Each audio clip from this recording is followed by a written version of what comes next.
Vous saviez qu'en France, on paye en moyenne 10 abonnements par mois et par personne? Entre Netflix, la salle de sport, les livraisons de repas à domicile, la version sans pub d'une appli qu'on ouvre 3 fois par mois et j'en passe, les abonnements sont clairement devenus un système dans notre système. Mais ce qu'on sait pas tous, c'est qu'en réalité, derrière l'envers du décor, il y a ce qu'on appelle les abonnements cachés. Ça fait déjà plusieurs années que les médias alertent sur leur multiplication qui laisse place, parfois, à des prélèvements non souhaités qui durent pendant des mois, voire des années. Et des exemples, il y en a beaucoup. Ce couple de retraités achète un appareil photo et sans les en informer, le vendeur les fait souscrire à un abonnement par prélèvement.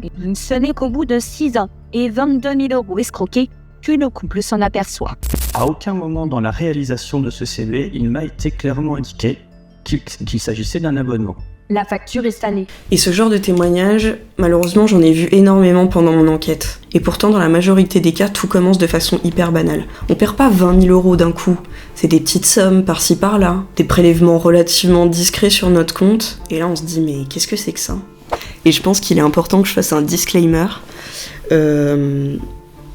Cette enquête vise pas une entreprise en particulier. J'ai surtout voulu faire cette vidéo et cette enquête pour documenter un phénomène bien particulier et récurrent qui, je pense, ne s'arrêtera jamais. Le but est donc clairement informatif. Comment ça fonctionne? Pourquoi autant de consommateurs se font avoir? Et qu'est-ce qu'il est possible de faire pour éviter que ça se reproduise? La galère des abonnements cachés. Notamment quand il s'agit d'abonnements cachés. Prélèvement automatique, arnaque, attention aux abonnements cachés. C'est ce qu'on appelle les abonnements cachés. Et là, je vous entends dire, mais Marion, pourquoi tu fais cette enquête? Eh ben, je vais vous répondre. En fait, il y a 3 semaines, je me suis inscrite sur un site en tant que photographe, un site qui met en relation des clients et des particuliers et des professionnels. Et pour gagner des clients dans mon activité de photographe, je m'inscris sur ce site. Au bout de quelques semaines, je reçois donc un message d'un client potentiellement intéressé pour un shooting. Et il s'avère que j'ai été débitée de ce message. Donc voilà, je fais mon petit bonhomme de chemin, j'ai souscrit aucun abonnement, j'ai absolument rien signé, je me suis juste inscrite sur ce site. Et je vois avec grande joie, quelques jours plus tard, que j'ai été prélevée pour ces messages de mise en relation. Et tout commence là. Donc en cherchant à comprendre un peu comment un message peut me coûter 24 balles x 2, je fais mes petites recherches et puis je m'aperçois que cette entreprise de mise en relation fait payer un service automatique en s'inscrivant qui s'appelle Quick Connect.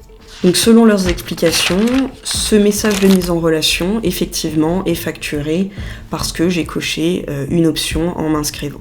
Et c'est à partir de là que j'ai commencé à faire mes petites recherches et que j'ai voulu surtout comprendre comment c'était possible en fait de ne rien signer, de ne pas signer d'abonnement, mais d'être prélevé avec grande joie et bonheur. Et donc, dans de nombreux cas, ce mécanisme est similaire, c'est-à-dire qu'on vous présente un service comme ponctuel, accessoire, qui n'est absolument pas engageant, étant donné qu'on n'a rien signé. Et donc, ça peut concerner plusieurs points. Ça peut commencer par un achat en ligne qui se transforme en abonnement mensuel. J'ai connu le cas avec Fenty X Savage, la marque de Rihanna de sous-vêtements. À partir du moment où on fait un achat sur le site, vous êtes inscrit comme abonné. Et du coup, j'ai oublié de préciser qu'on vous prélève 40 € par mois. Sinon, c'est pas drôle. Ou bien, ça peut être comme ce monsieur dans le reportage où on achète un appareil électronique et l'entreprise nous met également dans un abonnement. Ou encore, un service de mise en relation qui active un service payant sans le dire explicitement. Donc généralement, dans ces situations, l'abonnement récurrent est prévu dans les conditions générales de vente. Légalement, c'est une information qui peut exister. La question qui se pose ici, c'est vraiment pas uniquement celle de la légalité en fait, mais c'est celle de la clarté réelle de l'information pour le consommateur au moment où on s'engage. Et donc en préparant cette enquête, j'ai contacté Philippe Miller, qui écrit pour le média Warning Trading. Et donc ses recherches et son travail, incroyable au passage, confirment que ce phénomène est plus que récurrent et largement documenté par les médias depuis très longtemps. C'est donc dans ce contexte général que j'ai décidé en fait de prendre une entreprise pour en faire une étude de cas qui est Star of Service. Cette entreprise, elle a été créée en 2014, après être passée par l'incubateur d'entreprise The Family. C'est une entreprise, une SAS, qui a pour le but de mettre en relation des clients et des professionnels en tout genre, comme des photographes, des architectes, des peintres, etc.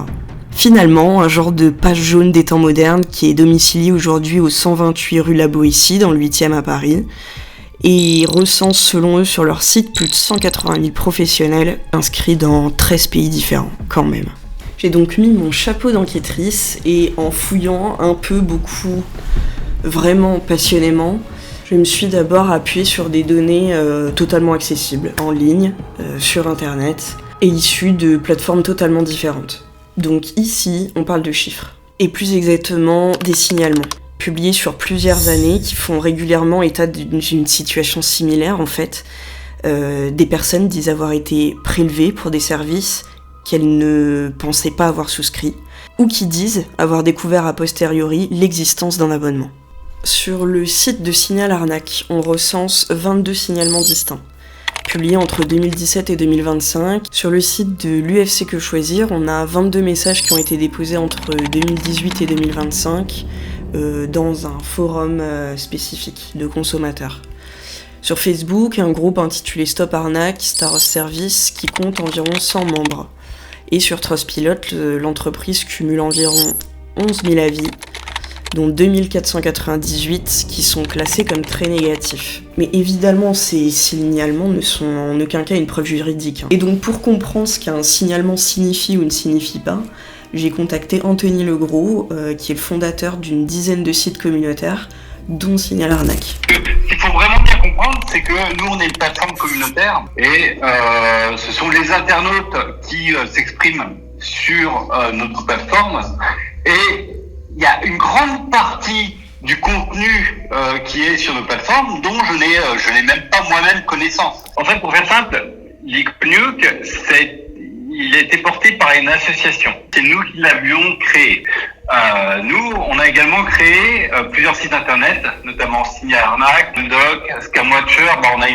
On a une dizaine de sites, globalement une dizaine de sites communautaires, où certaines personnes demandent des suppressions régulièrement. D'accord. Et donc, la grande partie, voire la totalité finalement de Ligonyuk a été remplie par les demandes qu'on a reçues sur nos différents sites. Et donc là, si c'est indiqué 351 mises en demeure, alors ce compteur il est même plus à jour parce qu'aujourd'hui on a bien plus que ça, mais c'est que on a déjà reçu 350 demandes de suppression. De la part des entreprises. De la part des sites, souvent par le relais d'avocats. Et le truc en fait, c'est que derrière tous ces chiffres, y a des personnes individuelles. Et donc pour comprendre vraiment ce que ça représente en fait pour un consommateur, j'ai recueilli le témoignage de l'un d'entre eux. C'est en fait Star of Service. La première fois que je voulais me désinscrire parce que j'en avais marre d'avoir payé pour avoir des demandes bidons, des gens qui répondent jamais, etc. Ça a été impossible de se déconnecter de leur service, etc. Donc la première chose que j'ai fait opposition en disant j'ai perdu ma carte bleue. Et en fait, on est resté là, quoi. Et un peu plus tard, comme j'ai continué à garder le contact par mail avec leurs opérateurs, là, ils ont fini par conclure, bon, mais alors on va vous faire un contrat, à telle condition, machin, etc. Bon. Et donc ils ont laissé tomber leur facturation d'avant et j'ai eu un nouveau contrat pour lequel donc j'ai été d'accord, donc ils ont eu ma carte bleue à nouveau bien sûr.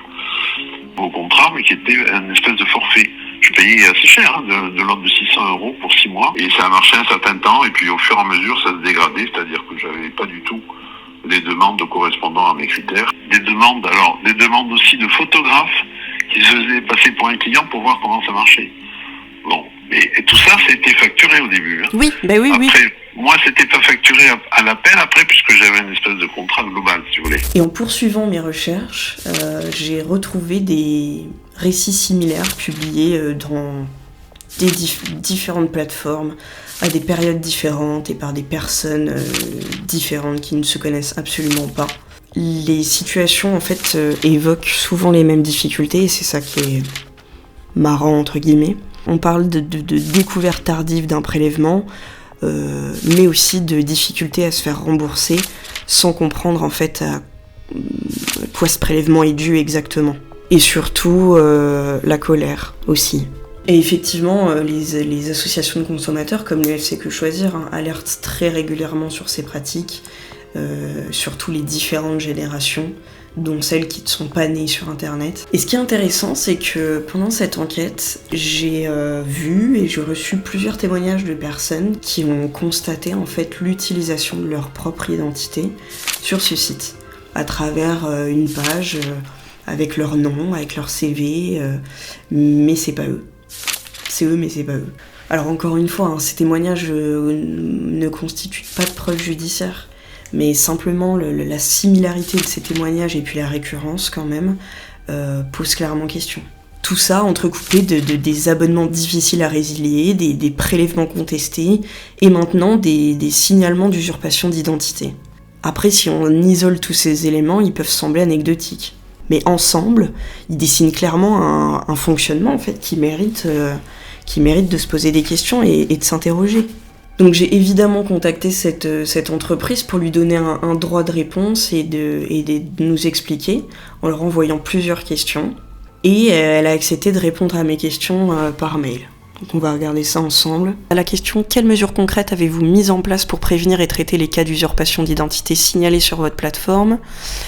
La réponse est la suivante. Nous marchons beaucoup à la recommandation et c'est pourquoi nous permettons à nos visiteurs de créer une fiche sur un profil professionnel avec lequel ils ont eu une bonne expérience. Nous envoyons cependant un email à tous les professionnels pour les en prévenir. Nous restons particulièrement attentifs aux signalements lorsqu'un professionnel nous informe qu'il ne souhaite pas être référencé sur notre site. Donc on répond pas. On ne répond pas absolument pas à cette question. Donc quand j'ai commencé à enquêter après cette expérience personnelle, je me suis dit que c'était au début des cas isolés. En fait, j'ai découvert un système que énormément de personnes décrivent de la même manière. Des abonnements qui augmentent ou des prélèvements injustifiés. Clairement, chaque clic peut coûter une somme d'euros. Les abonnements et les prélèvements se multiplient, c'est super dur de joindre, il n'y a pas forcément de numéro pour joindre quelqu'un dans l'entreprise, et les remboursements sont difficiles, et surtout le questionnement reste, mais pourquoi j'ai payé cette somme d'argent ? Mais pour quel service j'ai payé ? Et dans un monde où un simple clic peut nous engager en fait financièrement finalement, le fait de comprendre ces mécanismes de fonctionnement, ça nous donne clairement cette force de les contrer et de plus se faire avoir.